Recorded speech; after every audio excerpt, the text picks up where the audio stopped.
Hey guys, this is Ponce back with another PvE preview video, this time here to discuss a number of item balance changes. So there's a bunch of items that have been changed in this PvE patch 4 or 6.4 cycle. As I've always mentioned, item changes, balance changes tend to be more significant to overall game balance because, you know, unlike a single champion change, items are going to affect a lot of champions all at once. But yeah, let's just get into it here. Since I said there are a lot of items, let's start alphabetically with Boots of Swiftness. So this is just a very basic nerf. It went from 65 bonus movement speed down to 60. Super common item. It seems like basically everyone's been building Boots of Swiftness of late, so I figured, I guess Riot figured, hey, too many people are building it, time to nerf it, sort of thing. Anyway, moving on. Next we have Manamune / Muramana. Let's start off with the unupgraded version. Manamune, there we go. So basically, not too much has changed with the unupgraded version. It just retains the grants 1 maximum mana every 8 seconds thing, which Tear of the Goddess has. For some reason, when you upgrade to the Manamune, it just lost that. Now it's there. However, more significantly is when it gets fully upgraded, you know, the fully stacked thing, it turns into the Muramana. Now it doesn't toggle anymore. Mainly, and it doesn't affect minions or monsters, so you can only use the bonus damage versus champions. And since it doesn't toggle, the effect only activates when you have more than 20% of your mana. So basically it'll automatically turn off when you have under 20% of your maximum mana, and then always be on when it's above that. That's a weird change. It's sort of a mixed bag for me. Like, I understand why they did it. There's a Riot post actually talking about it. And since this is probably the most contentious change here, I'll link to this sort of a couple of Riot posts in the description below so you can read for yourself. But the idea here is that just kind of people forget to toggle it a lot. I mean, like, even I forget to toggle it sometimes. And I'm sure people who argue that this is, you know, a terrible change or whatever will never admit to the fact that they that they forget to toggle the damn thing. But no, everyone forgets to toggle this item every once in a while. And it's actually a relatively significant damage loss. So, you know, I see a lot of people going, well, you're removing skill from the game, blah, blah, blah, you know, as if they're coming from, you know, a perspective of pure efficiency, like, you know, yeah, I'm sure you never forget to turn the damn thing off. You're actually getting a buff here. They'll never admit to it, but everyone is pretty much getting a buff. Now, at the same time, I also do see the perspective that, yeah, it does remove sort of a pseudo element of skill, a tedious element of skill, but an element of skill nonetheless to the game. And there are instances like where you just kind of don't want it on, even in the sort of actual PvP scenarios where you're fighting someone. Sometimes I'll intentionally turn it off because I know I'll kill this person quick, and, you know, I'm at half mana or something, and I know I need to save mana for, you know, a couple other people later, kind of thing.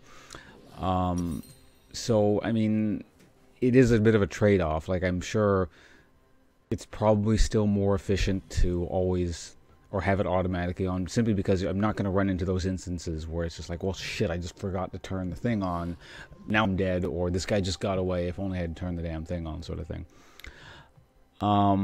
Also, the lack of, I mean, obviously that's it's a nerf that you can't use it on PvE targets now, so minions and monsters.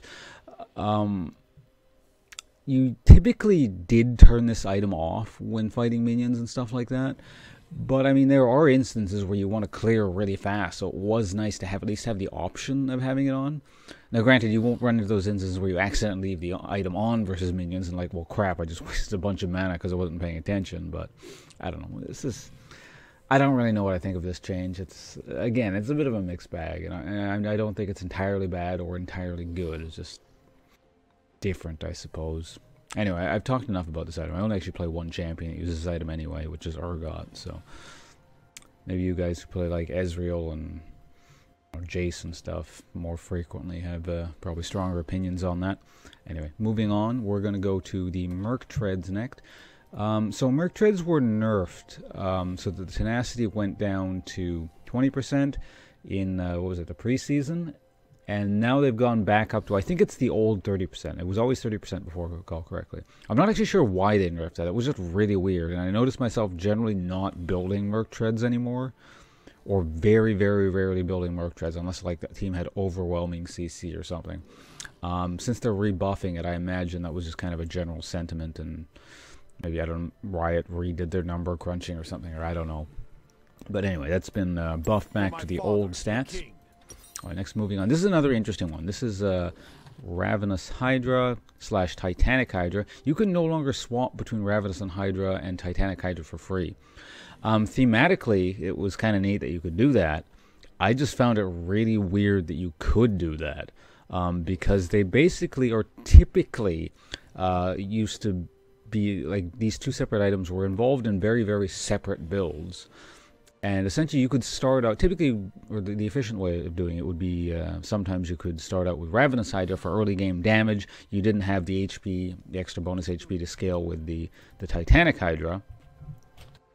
And then late game, you start building HP. You want to become your fighter. You want to transition into a tank. Or let's say you wanted to be a damage carry, and then you realized, oh crap, I'm feeding. I can't actually do that much damage. Time to transition into a tank. And then you have an option to go into Titanic Hydra, which just seemed unnecessarily good, and I guess giving sort of fightery types like way more options than anyone else. So I don't know. Like, it makes sense that they got rid of it from just these, the fighter types are the only people able to do this. It's just kind of unfortunate. I found it amusing you could do that, but I'm not particularly surprised that that's gone now. All right, moving on. Next, let's go to Runic. Where is it? Runic Echoes. There it is. Your Runic Echoes enchantment. So the movement speed, that's been nerfed from 10% to 7%. Numbers nerfs. Not used on champions that I play. Don't have much of a comment on it. 10% is a lot of movement speed, though, on that item. Alright, lastly, we have Sterics Gauge, a, quote, juggernaut item. Health lowered. It's gone from 500 to 400, and the build path is now different. I believe this used to be a ruby crystal over here, so it used to build out of Joram's Fist and a ruby crystal, and now it's just a Joram's Fist and a longsword. Also some price changes, but the final price is the same. So yeah, that's just it there. Those are the item changes. Presumably, given how late it is in the patch cycle, everything that I've mentioned so far will make it into patch 6.4, which will be released this week. Can't, confirm that personally, but I would imagine so. Anyway, that's it from me, guys. Thanks for watching. I'll probably have to stream now. If you happen to catch the video, right as I upload it, description below, twitch.tv/bounce, the usual deal. Anyway, I'm gonna get the hell out of here. See you guys around.